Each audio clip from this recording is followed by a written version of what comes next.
Welcome back to another episode of Brew Better. And today we're gonna be doing our French press method.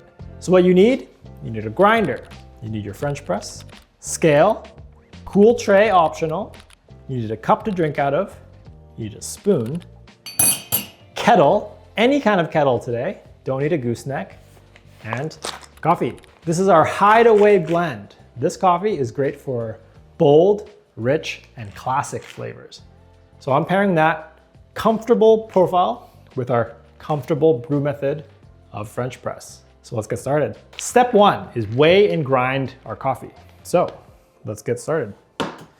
We're gonna weigh out 46 grams of coffee. We'll be grinding on our Time More Sculptor. So we ground today at 12, which is medium coarse. We're using that as our general cupping setting. And this French press technique mirrors our cupping protocol pretty much one-to-one. Step two, just add our coffee, 46 grams. This method is very hands-off, and what it actually requires is a lot of patience. So I'll talk you through that as we brew this cup, as it will take approximately 8 minutes. So we're gonna start our timer, and we'll be adding 750 grams of water today, as fast as we can. And this is right off the boil. So this was 96 degrees where we live here in Calgary. The great thing about the French press is it's relatively inexpensive. This brewer is from IKEA. It's $10, and you can brew a big old cup. There are advantages of the higher end French presses, such as insulation or just simple aesthetics. But this brewer, it will get you where you wanna go. So essentially the cupping method is we're gonna let this sit for about 4 minutes. We're gonna then break the crust, release all those gases, and then we're gonna wait again as our coffee, the particles will float to the bottom, and then we can enjoy it. So generally for French press methods, that calls for a very coarse grind. But here we want a little bit of a better extraction because we're gonna be enjoying this cup of coffee. So we went the medium coarse setting, and that's also why we went water off boil for that consistent hot temperature. So it's almost time to break, and this is the best part about this brew method. You can really experience the aromas of your coffee. So at the 4-minute mark, we're gonna get ready with our spoon. We're gonna bring our nose right up to our French press, and as we break the crust, it's gonna release that carbon dioxide, but also those aromas. So let's enjoy those aromas. We're gonna just brush it back and forth. Just give it a stir after you're done enjoying your aromas. And now we're just gonna wait. We're gonna wait for about 30 seconds. And this is where your secondary cup comes in handy. So we'll be scooping off the foam here.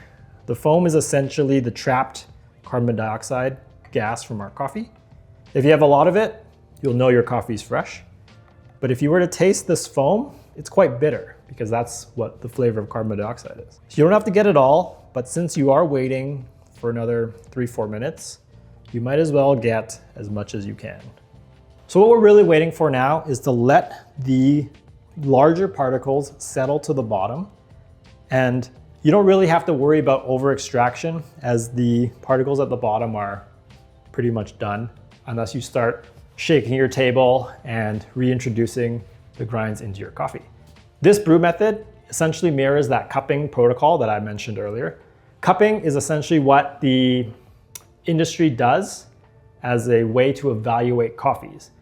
Whether it is quality control, receiving new coffee samples, or even tasting coffee at the farm level. It's like a standardized way that we have all agreed that this is the way we should evaluate our coffees. You don't really need the top part. This part will just be to make sure you don't spill all over the place.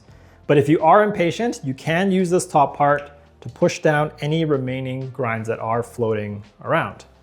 So we're at 7:30 and I want some coffee. So we're just gonna rest that at the top and just act like a guard from any particles coming into our cup. So usually for this method, it does call for you to plunge it all the way down, but because our key ingredient was patience today, we're not gonna be doing that because as you press this down, you can reactivate any of the particles, and that will lead to more extraction, potentially over extraction.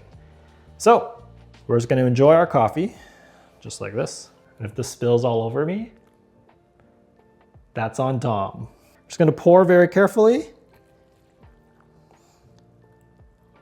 And there you go. Makes a great cup. Go hot. Oh, the great thing about the French press method is you do get all of those coffee oils. There's no paper filter. And that does lead to a more heavy, syrupy mouthfeel. And for some coffees, that is way better. That is brew better. That's a better brew. That's a better brew.